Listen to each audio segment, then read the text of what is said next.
First birthday nga ni Ho ng aking pamangkin na si Sean. Kaso nandito ako sa Maynila pero pinaghanda ko pa rin siya.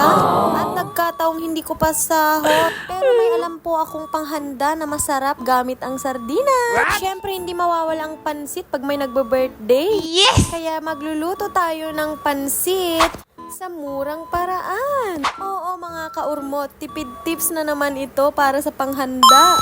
And never ever small the sardines mga kaurmot.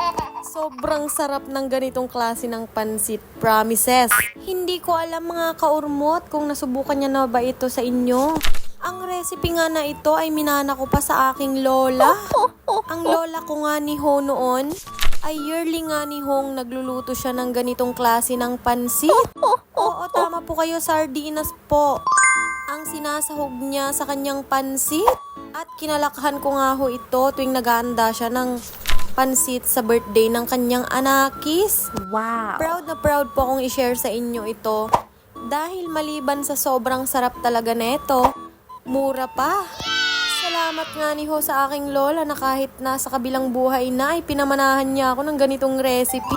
Malayo kasi kami sa palengke mga kaurmot, kaya naman natuto talaga ako sa kanya sa kanyang mga tipid tips na ginagawa sa pagluluto. Halimbawa nga ni Ho ay kailangan namin ng karne sa bundok ay wala kaming magagawa dahil malayo kami sa palengke at bayan. Nung mga panahong iyon ay madalang din talaga ang mga nagtitinda ng mga karne doon sa amin. Pero promise mga kaurmot, hindi ko talaga ipapahiya yung sarili ko sa inyo.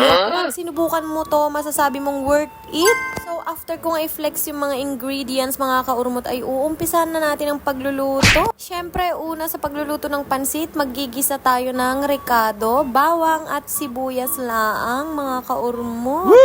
Pag nagisa na nga mga kaurmot ang ating rekado ay ilalagay na natin ang sardinas. Bahala ka na kung anong brand. Ayan, matagal-tagal ang flexing natin sa sardinas dahil siya ang bida sa araw na ito.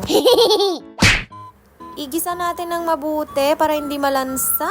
Saka natin ilalagay ang laigu na Baguio beans at carrots. Lalagyan natin ng konting nawasa para hindi matuyuan at saka natin tatakpan. After 2 minutes ay ilalagay na natin ang mga bell pepper.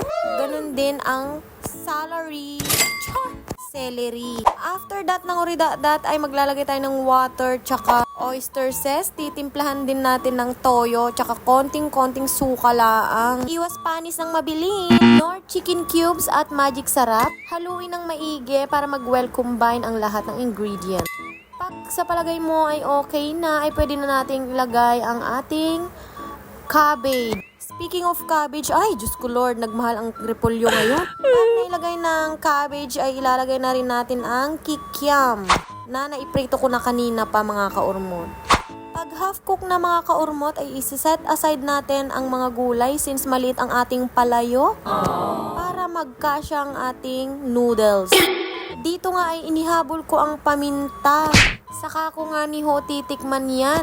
At pag okay na ay inilagay ko na ang noodles ng pansit. Bahala ka na kung anong brand.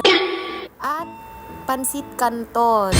Nahirapan pa nga ni Ho ako sa paglalagay nito dahil maliit talagang ating lutuan.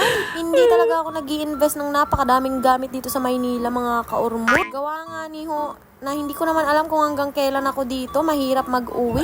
So pag nag-submerge na ang ating noodles ay ibabalik na natin ang mga laigu, ang ginisa nating mga gulay, and charan! Sobrang sarap! Yummy! Hindi ka mabibigo dito mga kaurmot. Promise, mas masarap to sa karne.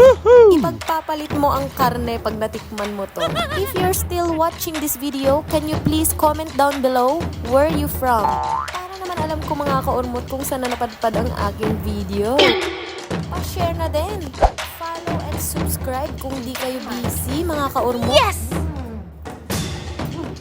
Ang sarap.